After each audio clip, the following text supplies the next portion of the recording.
मैं सबसे पहले आप लोगों का SBM कंपटीशन क्लासेस में बहुत बहुत स्वागत करता हूँ।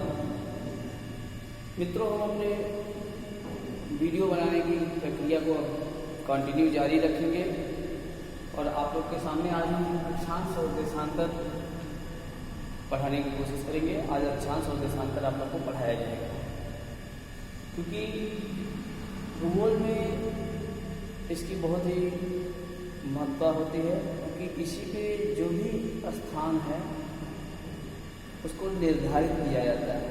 ये एक काल्पनिक जो अक्षांश और देशांतर रेखाएं हैं तो ये एक काल्पनिक रेखाएं हैं, और वो काल्पनिक रेखाएं हैं जो हम पृथ्वी पर ग्लोब पर दर्शाते हैं। पृथ्वी का जो रोल मॉडल है ग्लोब, उस पर हम इसको दर्शाते हैं अक्षांश और देशांतर रेखाओं को, जिससे हमें किसी स्थान को पहचानने में, उस स्थान में पहुंचने में बहुत ही आसानी होती है। मित्रों, सबसे पहले हम बात करेंगे अक्षांश और देशांतर। पहले हम बात करेंगे अक्षांश की। अक्षांश क्या है? जो पूरब से पश्चिम की तरफ, जो पूरब से पश्चिम की तरफ, पूरब से पश्चिम की तरफ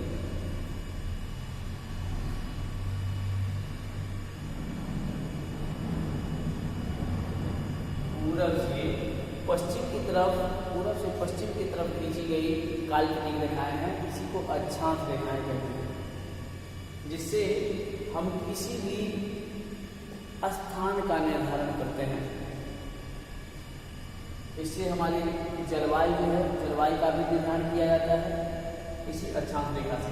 सबसे पहले तो हम बात करेंगे कि ये जो अक्षांश रेखा है, ये जो जीरो अंश अक्षांश रेखा है, जो भूमध्य रेखा जिसे कहते हैं, इसको कहते हैं भूमध्य रेखा।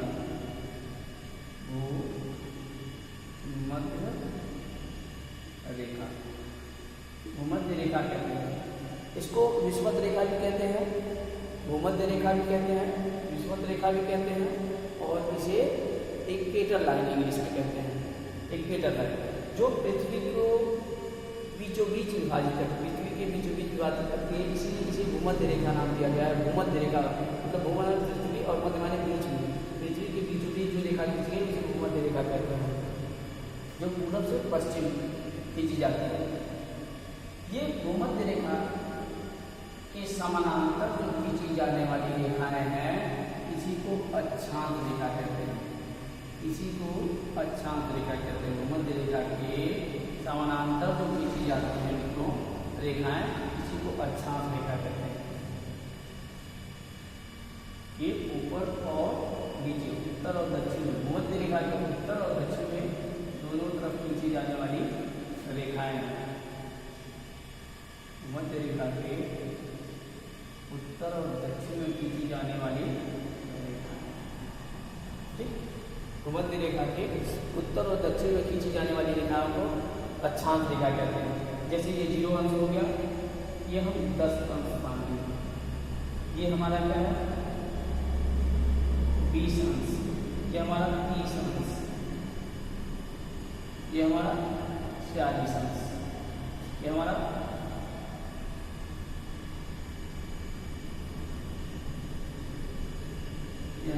40 अंश।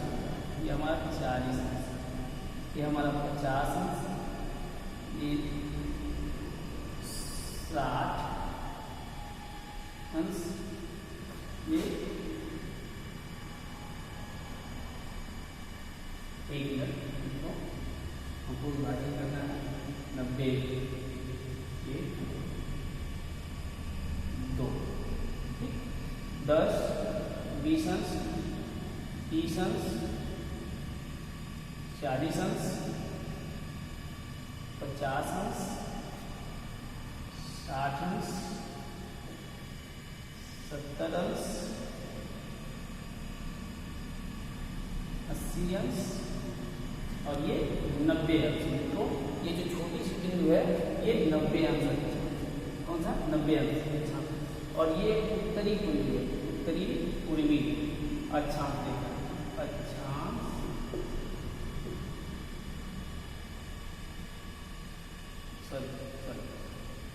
ये दक्षिणी पूर्वी भूमध्य रेखा के दक्षिण में, ये दक्षिणी ध्रुव की अक्षांश रेखा है, और भूमध्य रेखा के उत्तर में ये दक्षिण और ये उत्तर, ये 90 अंश, 10, 20, 30, 40, 10, 20, 30, 40, 50, 60, 70, 80 और ये 90 मान लेते हैं, ये 90 अंश। ये हमारा जो अक्षांश रेखा है, ये अक्षांश, ये कैसा है, ये उत्तरी पूर्वी है, उत्तरी पूर्वी। भूमध्य रेखा के ऊपर उत्तरी पूर्वी होगा और भूमध्य रेखा के नीचे दक्षिणी पूर्वी मित्र होगा। ये हमारे अक्षांश रेखाएं हैं, जो इनकी अक्षांश रेखाओं की संख्या, अक्षांश रेखाओं की संख्या, अक्षांश रेखाओं की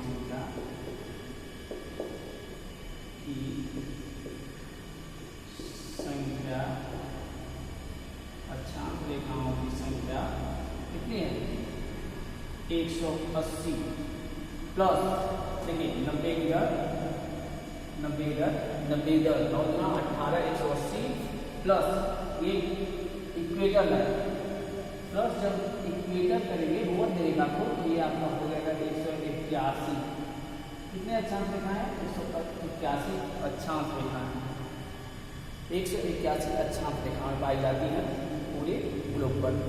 दूसरी बात हम बात करेंगे देशांतर रेखाओं। देशांतर रेखाएं मित्रों जो पूरे समय का निर्धारण करती है, पूरे पृथ्वी पर समय का निर्धारण कौन करता है, देशांतर रेखाएं करती हैं। और अक्षांश रेखाएं किसी भी स्थान की जलवायु का निर्धारण करती हैं। अक्षांश रेखाओं के बीच में जो दूरियां हैं वो कम होती जाती है, भूमध्य रेखा की तरफ जाने पर, ध्रुवों की ओर जाने पर उनके बीच की दूरियां कम होती जाती हैं। अक्षांश रेखाओं के बीच में ध्रुवों की ओर जाने पर, उत्तर या दक्षिण जाने पर इनके बीच में दूरियां कम होती हैं, किंतु देशांतर रेखाओं में इनके बीच की दूरियां भूमध्य रेखा पर कम नहीं होती, इनकी हर जगह पे समानांतर होती हैं। जैसे बीच में हम ग्रीनविच 0 अंश,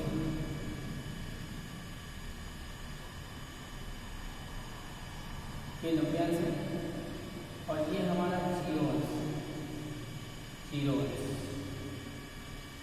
ये जिसे हम कहते हैं ग्रीनविच प्रधान मध्यांतर, ये है 0 अंश देशांतर, कौन सा देशांतर है, 0 अंश देशांतर, इसे हम कहते हैं प्रधान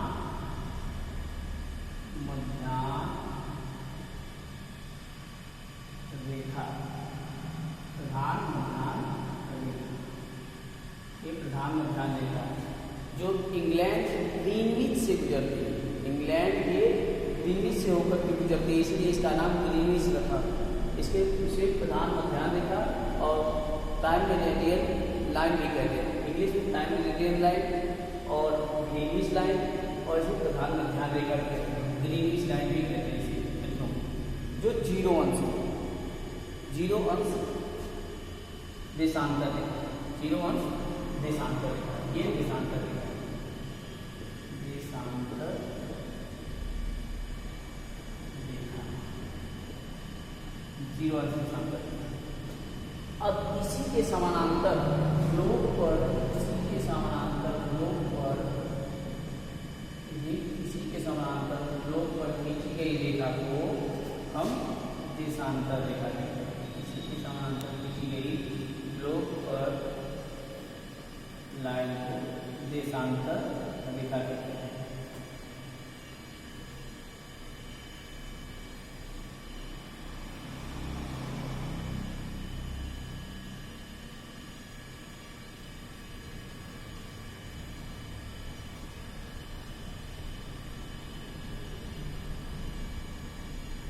जो उत्तर से दक्षिण खींची जाती है, कहाँ, उत्तर से दक्षिण खींची जाने वाली रेखाओं को देशांतर रेखा कहते हैं, जो हमारे समय का निर्धारण और तिथि का भी निर्धारण करते हैं। यही देशांतर रेखाएं हमारे समय और तिथि का निर्धारण करते हैं। जो 0 अंश के ग्रीनिच लाइन है, 0 अंश ग्रीनिच लाइन है, तो इसी से हमारे विश्व में समय का निर्धारण किया जाता है। किसका निर्धारण किया जाता है? समय का निर्धारण किया जाता है। और इसके बीच में ध्रुवों पर, इनके बीच में जो दूरियां हैं उसमें कमी नहीं होती है, वो कम होती नहीं जाती हैं, किंतु अक्षांश रेखाओं पर ध्रुवों पर दूरियां कम होती जाती हैं। ये हमारे समय का निर्धारण करता है। पूरे विश्व में समय का निर्धारण कौन करता है? प्रधान ध्यान देगा, ग्रीनिच लाइन, या इसको हम कहते हैं टाइम मेरिडियन लाइन। ठीक, अगली जो बात है वो है हमारा अंतर्राष्ट्रीय तिथि रेखा। अंतर्राष्ट्रीय तिथि रेखा मित्रों, ये हमारा 180 अंश है। क्या है? 180 अंश अक्षांश रेखा, 180 अंश देशांतर रेखा, देशांतर 180 अंश देशांतर रेखा को हम क्या कहते हैं? इसको कहते हैं 180 अंश देशांतर रेखा को अंतर्राष्ट्रीय तिथि रेखा।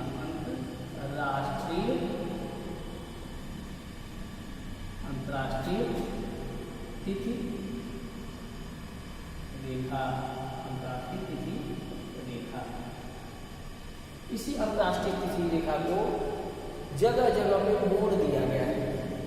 जहाँ पे स्थल बीचों बीच उसके आ गया है, वहाँ पे इसे जल वाले भाग से घुमाया गया है, जिससे उस स्थल के 2 हिस्सों में अलग अलग दिन ना हो, अलग अलग तिथियां ना हो, इसके लिए इसे मोड़ दिया गया है, तो जिससे ये आसानी से मित्रों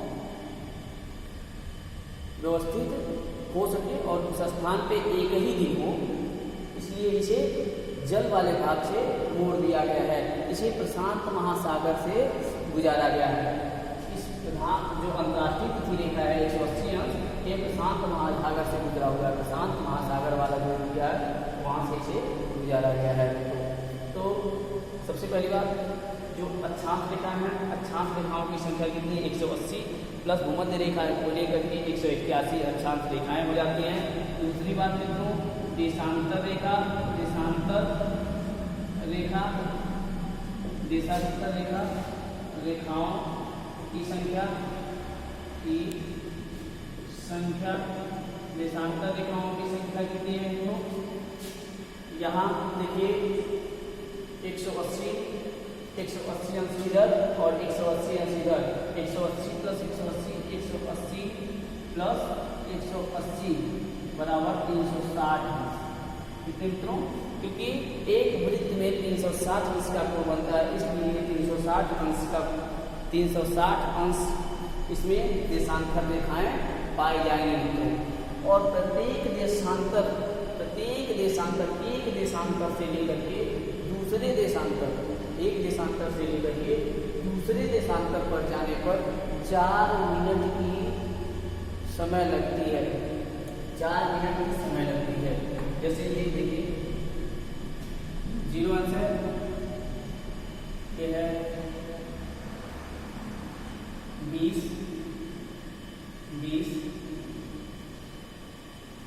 अंश देशांतर, यही देखिए 0 अंश हो गया, 20 अंश, 40 अंश, 60 अंश, 70 अंश, 80 अंश, 90 अंश।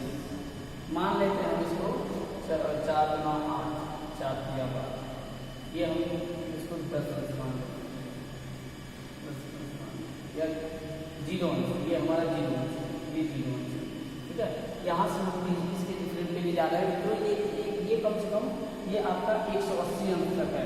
कितना है? लास्ट में आपका 180 अंश, 180 अंश, जिसे हम प्रधान पर ध्यान देना करते हैं। ये 180 अंश, आप देखिए 180 अंश आपका देशांतर रेखाएं हैं, ठीक।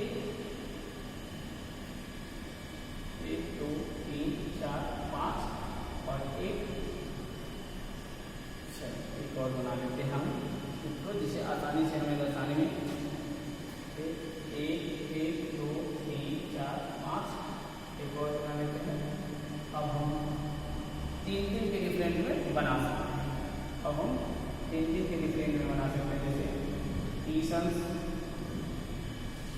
60 अंश, ये हमारा 90 अंश, ये हमारा है 120 अंश, 150 अंश और ये है 180 अंश। ये 180 अंश जो है हमारा ये देखा है, एक तरफ 180 अंश और इसी तरीके से इधर भी 20 अंश, इधर भी 60 अंश, इधर भी 90 अंश, इधर भी 120 अंश, इधर भी 150 अंश, इधर भी 180 अंश। यानी 180 एक तरफ, 180 एक तरफ, दोनों तरफ मिला करके 360 देशांतर रेखा है। कितने देशांतर रेखा है? 360 देशांतर रेखा है। इसमें जीरो लाइन से लेकर के 180 अंश तक एक तरफ, 180 अंश एक तरफ, इसीलिए इसको मिला करके 360 देशांतर रेखाएं जो होती हैं। तो सबसे पहले हम पहली बात से अब बात करते हैं जो कंपटीशन में बार बार आता है, प्रधानमंत्री रेखा, जीरो अंश जो हमारे समय का निर्धारण करता है, पूरे विश्व के समय का निर्धारण जीरो अंश करता है। यही से आप पूर्वी, इधर पूर्वी गोलार्ध है और इधर पश्चिमी गोलार्ध है। ये कौन सी गोलार्ध है? ये पूर्वी गोलार्ध है, पूर्वी गोलार्ध, पूर्वी गोलार्ध और ये है आपका पश्चिमी गोलार्ध, पश्चिमी गोलार्ध, ये पश्चिमी गोलार्ध है। तो दोनों तरफ समय का निर्धारण इधर जाए। अब अंतर्राष्ट्रीय तिथि रेखा जो है, अंतर्राष्ट्रीय तिथि रेखा से आप इधर आएंगे तो एक दिन का बढ़ोतरी होगा, इधर जाएंगे तो आपका इधर जाएंगे तो एक दिन का बढ़ोतरी होगा, इधर आएंगे तो आपका एक दिन का कमी होगा। और जीरो अंश लाइन से इधर आएंगे तो आपका समय का कमी होगा, जितने देशांतर पश्चिम जाएंगे और जितने देशांतर पूर्व जाएंगे आपके समय का बढ़ोतरी होगा। अब बात करते हैं भूमध्य रेखा। भूमध्य रेखा जीरो अंश देशांतर अक्षांश रेखाएं हैं मित्रों, जिससे हमारे समय का निर्धारण, जिसमें हमारे स्थिति का निर्धारण होता है। हमारे इस देशांतर रेखाओं से हमारे जलवायु का निर्धारण होता है। ये जीरो अंश देशांतर रेखा है, जिसे भूमध्य रेखा कहते हैं, विषुवत रेखा भी कहते हैं और इसे हम विषुवत रेखा कहते हैं और इक्वेटर लाइन भी कहते हैं। इनकी संख्या जो है अक्षांश रेखाओं की 180 प्लस भूमध्य रेखा की संख्या को लेकर के 181 है तथा देशांतर रेखाओं की संख्या जो है 180 इधर, 180 इधर, 360 देशांतर रेखाएं पाई जाती हैं। और एक अंश देशांतर में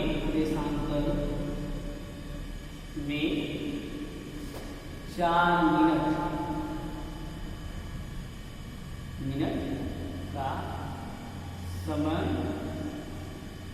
लगता है।